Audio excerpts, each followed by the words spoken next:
Fala, leitores do Carros, estamos diante aqui da nova geração do Nissan Sentra. Depois de alguns anos ausente aí do mercado, ele retorna com a missão bem definida de concorrer com o Corolla, que é o líder absoluto desde sempre do segmento dos sedãs médios.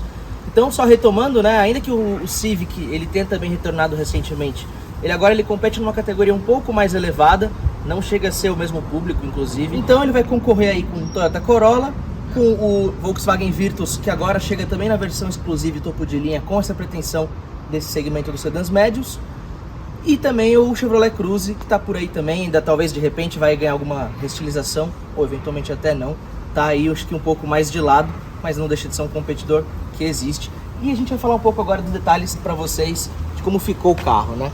Na realidade, a Nissan ela quer integrar um pouco mais o portfólio que eles têm no exterior com o Brasil, e todas as novidades que eles têm implementado lá fora, agora com esse carro elas chegam, ainda que tem algumas similaridades com, por exemplo, o Kicks, que já é vendido aqui. Inclusive a gente fala depois da central multimídia, por exemplo, ou o próprio câmbio CVT. Ele já tem alguns toques mais modernos, e o visual também, isso a gente também pode observar aqui, realmente nas linhas, né, no conjunto óptico do carro. A gente vai mostrar aqui para vocês a dianteira, que agora eles estão com essa tendência um pouco maior de investir no contraste da grade Black Piano aqui na frente, né? Esse logo aqui que está bem maior do que um dia já foi e tem um padrão mais escurecido. E aqui as molduras laterais cromadas dão uma quebrada aí um pouco nessa escuridão aqui da frente, porque a pretensão não é ser tão esportivo, mas sim um pouco mais... ele volta um pouco mais para um público mais maduro, e isso a gente vai falar depois um pouco mais na questão da dirigibilidade, como isso faz sentido. Mas ainda assim, ele traz aqui, né, essas linhas mais afiladas que invadem um pouco aqui a parte lateral, esses recortes do capô mais retos aqui, é um capô que tem um certo tamanho, então você sente realmente você tem aquela sensação de dianteira mais alongada, né? Aqui as rodas, né, tem essa nova padronização com metal aparente e Black Piano também. Black Piano também a gente nota aqui nas capas de retrovisor e no teto inteiro, inclusive a coluna aqui inteira também de Black Piano. O teto solar ele tá bem aqui também, ele acaba se integrando ao visual escurecido aqui de cima. Tem um friso aqui embaixo, aqui, né, cromado, que vai percorrer toda a lateral. E além de ter uma linha de cintura aqui mais na metade do carro, ele tem um pouco aqui também na parte de cima, que dá um pouco mais de sensação de velocidade pro carro. Isso daí também tem sido uma tendência agradável aí de visual da modernidade. E agora chegamos à traseira do carro. Então aquela parte do conjunto óptico modernizado, a gente também nota a continuidade dele aqui atrás. Então a lanterna, no caso, ela é inteira afilada, mas ela tem uma proporção um pouco maior aqui em relação a essa parte que vai invadir a tampa traseira, né? E você vê como realmente o novo visual ficou mais moderno, mais agradável, né? Então ele tem tanto essa mescla aqui de linhas aqui da parte da tampa traseira, e enfim, isso que continua aqui na parte de baixo, aqui nessa quina, né, da tampa traseira, como também ele tem uma parte mais arredondada um pouco, né, aqui nas partes laterais dos para-choques. Enquanto isso, a gente vê esse acabamento também, como se fosse uma grade em colmeia, só que ela é uma grade fake, né, ela não é vazada. E isso dá um acabamento aqui para a parte traseira, né? E aqui mais para baixo a gente também nota que ele tem presente esses difusores aqui atrás. Então, basicamente essa é a composição do visual do carro. Inclusive a gente até pode observar, principalmente aqui da parte de trás, é quase como se ele fosse um bicolor, né? Então ele é branco e a parte de cima inteira é um Black Piano. Achei isso agradável aí, deixa o carro com um visual um pouco mais distinto, né? Cá estamos agora no interior do novo Nissan Sentra. De cara, acho que vocês vão poder perceber, né, como realmente a padronagem aqui de cores, texturas, os materiais aqui realmente mudou bastante, né, do que o modelo que foi vendido até anos atrás. No caso desse carro, ele está configurado para ter esse interior caramelo, né, só que ele não abre mão de detalhes dessa cor mais grafite aqui, né, tanto para as laterais dos estofamentos dos bancos, como também ali para compor a parte de painel mesmo, o console aqui no meio, né, a parte lateral ali das portas, né? E vamos lá, vamos explorar um pouco mais para vocês como é que ficou o carro. Começar aqui pelo volante, ele é interessante, acho que aproveita bastante a linha geral aí da Nissan atualmente. Tem uma base achatada aqui, uma pegada na posição 10 e 10 aqui bem interessante. Ao contrário do Nissan Kicks, eu achei bem melhor essa configuração. ele não tem analógico de um lado e digital do outro, né? Ele conserva ali as duas laterais analógicas, inclusive com unidade de milhas na parte de dentro ali do velocímetro, né? E o computador de bordo ao centro. E é o que eu penso, assim, na verdade acho que o que mais vale pro visual, pra proposta, para fazer sentido num carro, é mais a questão da coerência, né?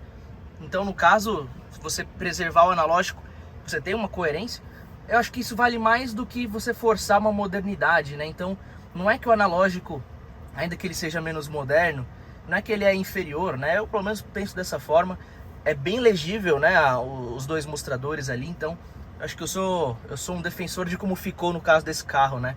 Em relação a você querer deixar ele híbrido, né? Parte de um jeito e parte do outro. Aqui ao centro a gente vê a central multimídia, ainda que ela se pareça com a do Nissan Kicks, ela mudou um pouquinho a questão ali, principalmente da interface, mas inclusive até o fornecedor dela é diferente pelo que a Nissan passou pra gente, e ela tem um pouco mais de didática, né? Quando você vai mexer, ela parece ser um pouco mais moderna, como ela de fato é, né? Ainda que ela se pareça bastante, né? Por um lado é bom, porque você já tá acostumado aí com a central da restante da linha, você não vai estranhar nem um pouco. Por outro lado, eventualmente, ainda assim, os rivais consigam, nessa parte de interface, oferecer um pouco mais de tecnologia. Ainda assim, ela não deixa a desejar, ela tem as funções todas e é fácil de mexer. Então, basicamente, é isso que importa. 3 saídas de ar-condicionado ao centro, estilo turbinas de avião, isso parece até um pouco com os Mercedes-Benz. E a parte de baixo aqui, o ar-condicionado digital.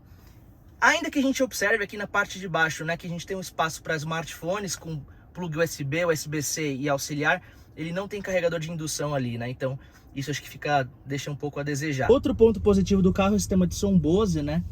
É uma assinatura aí premium para o carro, que tem sido inclusive um foco cada vez maior das marcas, e nesse aspecto certamente ele não estará devendo para os concorrentes, muito pelo contrário. Aqui no meio a gente tem porta-objetos e 2 porta-copos. Temos também essa leve texturização aqui para quebrar um pouco com o padrão da moldura aqui do console. Ao centro aqui a gente nota, né, um apoio de braços aqui com tamanho até bem considerável de bagagem aqui dentro, né? E quando a gente vai para a parte realmente dos estofamentos e dos bancos, eu notei que realmente o banco agora ele evoluiu, né? Ele agarra bem mais nas curvas, ele tem mais firmeza aqui nas abas. Tem essa padronização losangular aqui, tanto aqui no encosto quanto aqui na parte de baixo. Perfuração ali nas abas laterais, né? Então eu achei que ficou um visual mais moderno, até um pouco mais esportivo. E ali nos puxadores de porta a gente tem couro em todos os lugares.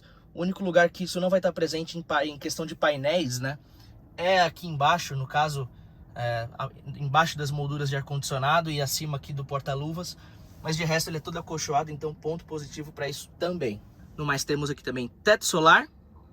E quando chegamos aqui para o espaço traseiro, a gente tem um túnel central com uma leve elevação.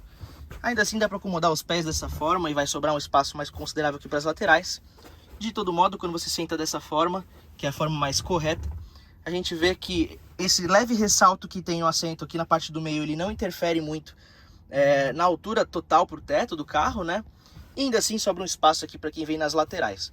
Com relação ao espaço dos joelhos, aquele banco ali eu regulei para mim, eu meço 1,72. E aqui a gente tem um espaço também de sobra. Realmente essa plataforma, do jeito que ela acabou se configurando nas gerações mais atuais, ela conseguiu sempre aprimorar esse compromisso com o espaço interno. Acabamento aqui na parte de trás também mantém a qualidade da dianteira, né? Então ele tem aqui acolchoado e aqui essa padronização aqui também um pouco diferenciada. E os bancos também têm aqui o mesmo padrão aí de costuras e perfurações dali da frente. Para dar um resumo um pouco maior do que eu achei da dirigibilidade, dá para realmente perceber, na minha opinião, o posicionamento do carro que a Nissan quer dar para o mercado com relação ao acerto geral de suspensão, de aceleração, justamente porque ele chega a ser até mais macio do que o Corolla e ele tem um compromisso de rodar com mais suavidade, porque ele tem um câmbio CVT e tem um ajuste mais gradual ao desenvolver as rotações do motor. Só que isso acaba se comprometendo um pouco no lado do desempenho, então você só vai ter uma aceleração mais honesta mesmo do carro, fazendo valer aí um motor com mais de 150 cavalos, o que é muito bom, ali em rotações mais altas. Só que até chegar lá, talvez você tenha que esperar um pouquinho. E quanto a isso, o Corolla, ele acaba até se superando em relação a esse carro aqui. Vale frisar que eu tô falando mais do Corolla porque acho que é o norte para a proposta de mercado desse carro, que é realmente, né, o Corolla é o carro mais vendido até o momento e como em quase todos os períodos aí do mercado brasileiro.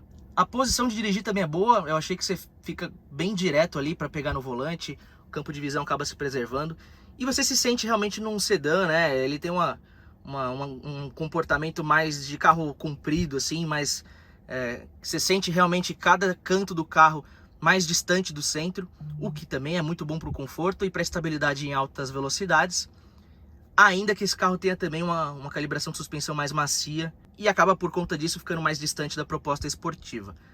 Mas enfim, eu acho que o carro foi muito bem pensado para o público que quer atingir e é isso que vai fazer valer aí para os números de venda desse carro e a gente vai observar se estávamos certos e a Nissan também, né, ou não. É isso aí, pessoal, essa foi a avaliação do novo Nissan Sentra, carro que a gente vai acompanhar um pouco mais aí no mercado para ver como é que ele realmente vai desempenhar num segmento que é realmente desafiador, tem um líder invicto aí muito forte. E não deixe de acompanhar mais impressões que a gente teve na editoria de carros do UOL, onde inclusive esse vídeo estará inserido. No mais, ficamos por aí, então muitíssimo obrigado pela sua atenção, fortíssimo abraço, galera! UOL.